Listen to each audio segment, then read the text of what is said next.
The world in 1941 was a darkening map, its borders being redrawn in blood and iron. For the average American, the war was a distant thunder until the morning of December 7th. When the smoke cleared over Pearl Harbor, a nation of farmers, factory workers, and students looked to the sky. They realized that the ocean was no longer a moat, and the only way to secure freedom was to seize the heavens themselves. The transformation of the United States into the arsenal of democracy didn't just happen in the steel mills of Pittsburgh or the shipyards of California. It happened in the cockpits of thousands of aircraft. Young men, barely old enough to shave, were strapped into machines of unprecedented power and sent into the unknown. They carried with them the hopes of a nation and the distinct, often rebellious spirit that defined the American character. These weren't just military units, they were brotherhoods. From the humid jungles of the South Pacific to the sub-zero altitudes over Nazi Germany, these squadrons developed their own cultures, their own legends, and their own visual languages.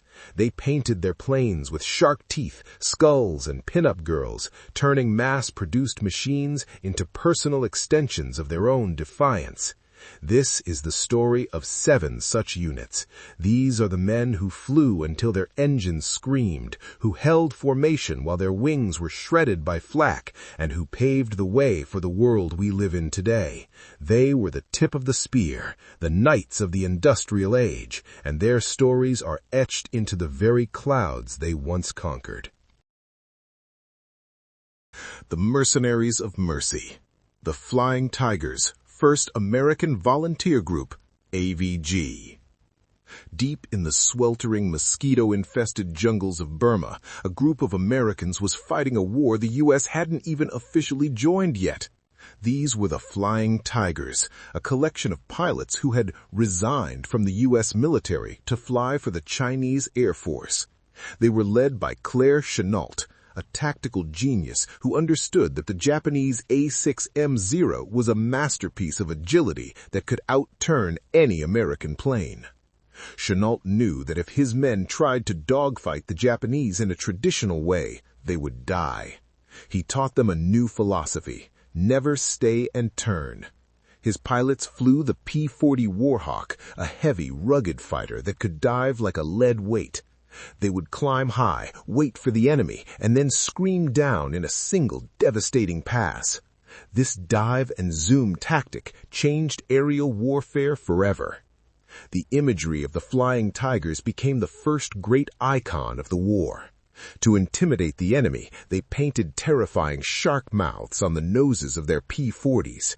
Even though they were often outnumbered 10-1, the sight of those grinning teeth diving through the clouds became a symbol of American resolve.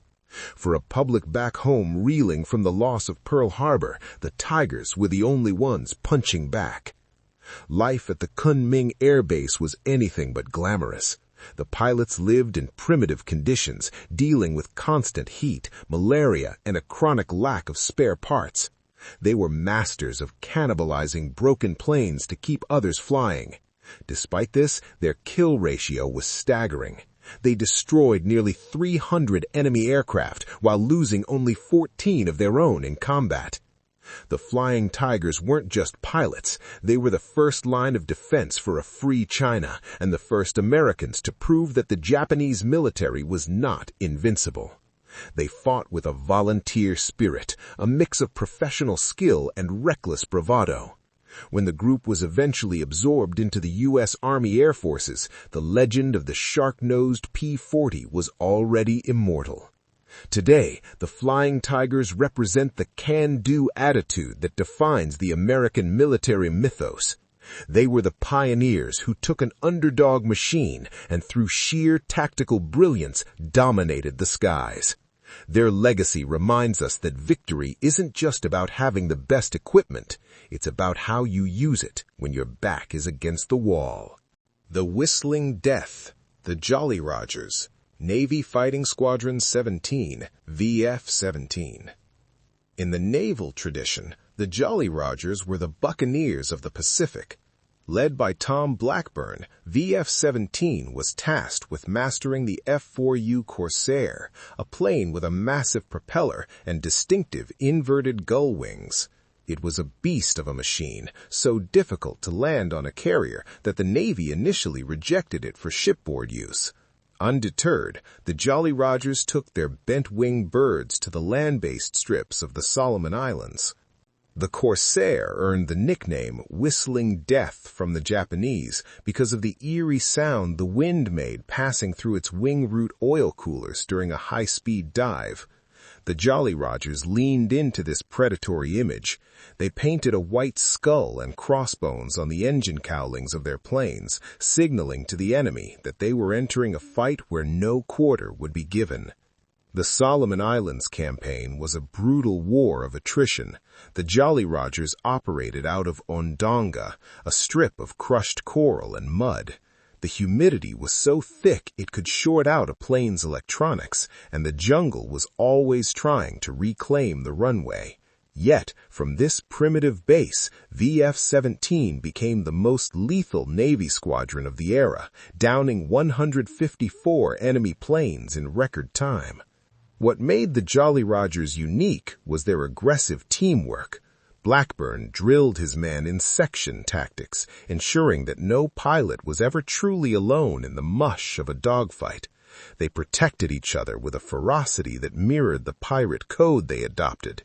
If a Japanese Zero got on the tail of a Jolly Roger, 2 more Corsairs would be diving on that Zero within seconds. The squadron also produced legendary aces like Ike Kepford, who used the Corsair's speed to dictate every engagement.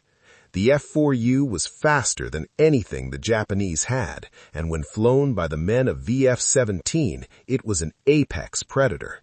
They turned the Solomons into a graveyard for the elite pilots of the Imperial Japanese Navy, effectively breaking the back of Japanese air power in the region. The Jolly Rogers' legacy is one of technical mastery over a difficult machine. They took a plane that others feared and turned it into the most iconic Navy fighter of World War II. Even today, the bones are still flown by the U.S. Navy, a direct lineage to the men who once roared over the South Pacific with a pirate flag on their noses. The Outcasts of the Pacific, the Black Sheep, Marine Fighter Squadron 214, VMF 214. The story of the Black Sheep is the ultimate American underdog tale. In 1943, Major Gregory Pappy Boyington was a man looking for a command and a group of pilots who didn't fit in anywhere else. He gathered a group of orphans, pilots who were unassigned, replacement flyers, or men with minor disciplinary issues. They were the misfits of the Marine Corps, and Boyington was their shepherd. Boyington was a hard-drinking, rough-edged veteran of the Flying Tigers who didn't care about shiny shoes or military protocol. He only cared about one thing: shooting down enemy planes. He took this group of rejects and forged them into a cohesive, lethal unit in just a few weeks of training. Because they were a collection of outsiders, they chose the name Black Sheep. Operating from the Solomon Islands, VMF 214 lived a grueling existence. Their base at Vella La Vella was a mud hole, and they were constantly under the threat of Japanese bombing raids. But in the air, the Black Sheep were untouchable. They flew the F-4U Corsair with a reckless abandon that terrified the enemy. Boyington himself was a predator, often flying low over Japanese airfields to dare them to come up and fight. The Black Sheep became a sensation back in the States. The American public loved the idea of a group of bad boys winning the war. They weren't just soldiers, they were characters. Boyington's 28 confirmed kills made him a national hero and earned him the Medal of Honor. The squadron as a whole accounted for 94 kills in a single 6-week period, a feat of sustained combat excellence. However, the cost was high. Boyington was eventually shot down and spent the rest of the war as a prisoner of war. The Black Sheep identity, though, was cemented in the American psyche. They represented the idea that you didn't have to be a perfect soldier to be a hero. You just had to be the best at what you did when the chips were down. The narrative of VMF 214 is a staple of American pop culture, even inspiring a 1970s television show. It resonates with the American viewer because it celebrates the individual within the machine of war. The Black Sheep proved that even the most unorthodox men could achieve greatness if they were given a mission and a leader who believed in them. The Fortress in the Clouds, Hell's Angels 303rd Bombardment Group. While fighter pilots danced through the air, the men of the Hell's Angels 303rd Bomb Group were engaged in a much more grim and industrial form of warfare. Operating out of Molesworth, England, they flew the B-17 Flying Fortress into the heart of Nazi Germany. These were the heavies, 10-man crews who had to stay in a tight, rigid formation while the world exploded around them. The life of a B-17 crewman was a terrifying paradox of boredom and extreme violence.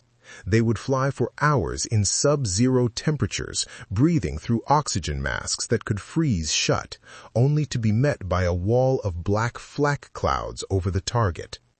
The 303rd earned their nickname Hell's Angels from a specific B-17 that survived mission after mission when others were falling out of the sky.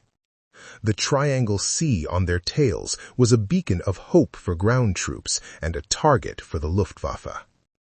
The 303rd was the first group in the 8th Air Force to complete 300 combat missions. They were the ones who proved that daylight precision bombing could work, even though the cost in human life was staggering. In the early days of the war, a bomber crew's chance of surviving their 25-mission tour was less than 50%. The narrative of the 303rd is one of collective courage. In a B-17, every man was vital. If the pilot was hit, the co-pilot took over. If the waist gunner fell, the radio operator stepped in. They were a flying village, held together by aluminum skin and the desperate fire of their 50-caliber machine guns.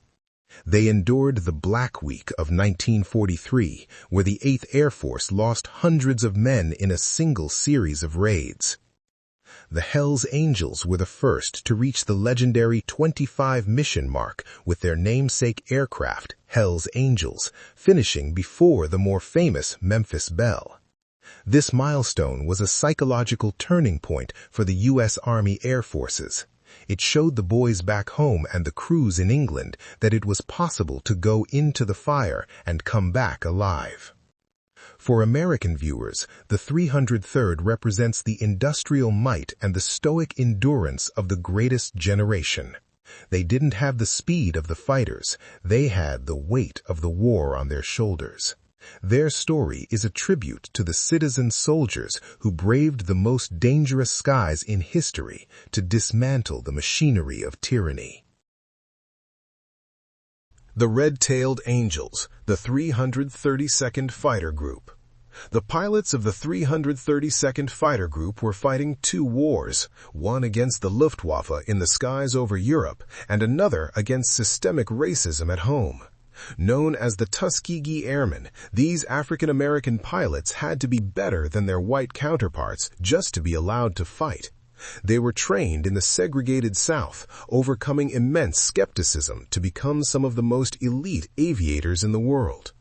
When the 332nd arrived in Italy, they were eventually equipped with the P-51 Mustang. To distinguish themselves, they painted the tails of their planes a bright, unmistakable red. This wasn't just a design choice, it was a statement of pride. Soon, the white bomber crews they escorted began to specifically request the Red-Tailed Angels, knowing that these pilots would never abandon their big friends to chase enemy kills. The Red Tails' mission was primarily bomber escort. In the brutal air battles over Germany, many fighter pilots would break formation to pad their personal ace scores. The Tuskegee Airmen, however, practiced a disciplined doctrine of staying close to the B-17s and B-24s. This selflessness saved countless American lives and earned them a reputation for ironclad reliability. One of their greatest achievements came on March 24, 1945, when they flew a 1,600-mile round trip from Italy to Berlin. During this mission, they engaged the German Me-262, the world's first operational jet fighter.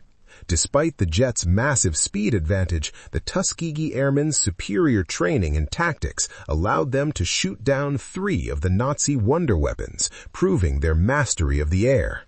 The story of the Red Tails is a cornerstone of the American narrative of progress. It is a story of excellence as the ultimate answer to prejudice. These men returned home to a country that still treated them as second-class citizens, yet their record in the air was undeniable. They had earned the Distinguished Unit Citation and paved the way for the eventual integration of the U.S. Armed Forces in 1948. To a modern U.S. audience, the 332nd represents the true meaning of liberty and justice for all. They fought for a country that didn't yet fight for them, and in doing so, they became some of the most respected warriors in American history. Their red-tailed Mustangs remain a symbol of courage, discipline, and the unbreakable American spirit. The Wolfpack of the 8th, Zemke's fighters, 56th Fighter Group. If the B-17s were the hammers of the 8th Air Force, the 56th Fighter Group, Zemke's Wolfpack, was the scalpel. Led by the demanding and brilliant Hub Zemke, this group was unique because they refused to switch to the sleek P-51 Mustang. Instead, they stuck with the P-47 Thunderbolt, a massive radial-engine fighter they affectionately called the Jug. The P-47 was a brute of a plane. It was as large as a mid-sized bomber and could take an incredible amount of damage. Zemke developed a series of aggressive tactics that turned the 56th into a meat grinder for the Luftwaffe. He organized his fighters into wolf packs, using the Thunderbolt's incredible diving speed to shatter enemy formations before the Germans even knew they were being hunted. The 56th produced the 2 highest-scoring American aces in the European theater, Francis Gabby Gabreski and Robert S. Johnson. The rivalry between these 2 pilots pushed the entire group to new heights of excellence. Every mission was a competition to see who could clear the skies more effectively. By the end of the war, the Wolfpack had destroyed over 1,000 enemy aircraft, more than any other group in the 8th Air Force. What made the Wolfpack so effective was their transition from air-to-air combat to ground strafing. As the Luftwaffe began to disappear from the skies, the 56th took their Thunderbolts down to the deck. They hunted German trains, trucks, and tanks. The P-47, with its 8.5 caliber machine guns and heavy armor, was the perfect tool for this dangerous work, though it meant flying through intense anti-aircraft fire at treetop level. The culture of the 56th was one of professional, lethal efficiency. Zemke was a pilot's pilot who expected his men to know their machines inside and out. They were the ones who proved that American industrial power, when combined with aggressive tactical leadership, could overwhelm the world's most experienced Air Force. For the American viewer, Zemke's Wolfpack is the embodiment of heavy metal warfare. They weren't flying graceful birds, they were flying tanks with wings. Their story is one of raw power and the relentless pursuit of victory, marking the moment when American air power became the undisputed dominant force in the world. The Sunsetters, the long road to Tokyo, 506th Fighter Group. As the war in Europe drew to a close, the focus shifted to the final daunting hurdle, the Japanese home islands. The 506th Fighter Group was tasked with a mission that tested the limits of human endurance. Stationed on the barren, volcanic rock of Iwo Jima, they were the Sunsetters. Their job was to fly very long-range escort missions for B-29 bombers all the way to Tokyo and back. These missions were a pilot's nightmare. A single flight could last 8 hours or more, most of it over the featureless, unforgiving Pacific Ocean. If a pilot's engine failed, there was nowhere to go but the water, where rescue was a slim hope at best. The 506th flew specially equipped P-51 Mustangs with extra fuel tanks, pushing the planes and the pilots' bladders' insanity to the absolute breaking point. The Sunsetters faced an enemy that was becoming increasingly desperate and fanatical, but their greatest foe was the weather. On June 1, 1945, the group flew into a massive weather front known as a Black Friday storm. The turbulence was so violent that planes were literally shaken apart or collided in the clouds. 27 pilots were lost that day, a tragedy that hit the group harder than any enemy engagement. Despite the losses, the 506th persisted. They were the guardians of the B-29s that were systematically dismantling the Japanese war machine. When they weren't escorting the big sticks, they were diving low over Tokyo, strafing airfields and silencing the anti-aircraft batteries that threatened the bombers. They were the final witnesses to the end of the Empire of the Sun. The story of the Sunsetters brings the narrative of the war full circle. From the ragtag flying tigers in 1941 to the ultra-long-range professionals of 1945, the American airmen had evolved. The 506th saw the rising sun finally set, closing the most violent chapter in human history with a final long-distance patrol over the ruins of Tokyo. When the engines finally cooled in August 1945, the world was a different place. The young men who had flown these missions returned home to an America that was now a global superpower, built on the back of the air superiority they had established. The shark teeth of the P-40, the skull of the Jolly Rogers, and the red tails of the 332nd were no longer just unit markings. They were the heraldry of a new age. The legacy of these squadrons lives on not just in museums, but in the DNA of the modern United States Air Force and Navy. The tactics pioneered by Chenault, the discipline of the Tuskegee Airmen, and the aggressive spirit of Zemke's Wolfpack are still taught to every new generation of pilots. They established a standard of excellence and a warrior-scholar mentality that remains the benchmark for aerial combat. But beyond the tactics and the kills, there is the human element. These stories remind us of a time when a generation of Americans set aside their differences and their fears to do something truly monumental. They took to the skies not because they loved war, but because they loved what was waiting for them back on the ground. The greatest generation is slowly fading into the history books, but their echo remains in the roar of a vintage engine at an air show and the silent monuments in town squares across the country. They proved that the American spirit is most vibrant when it is tested, and that freedom is something that must be defended with both iron and heart. As we look up at the vapor trails of modern jets today, we are seeing the direct descendants of the Flying Tigers and the Black Sheep. The sky is no longer a mystery, but a domain that was won through sacrifice. The story of the U.S. squadrons of World War II is a permanent reminder that even in the darkest of times, there will always be those willing to climb into the sun to bring back the light.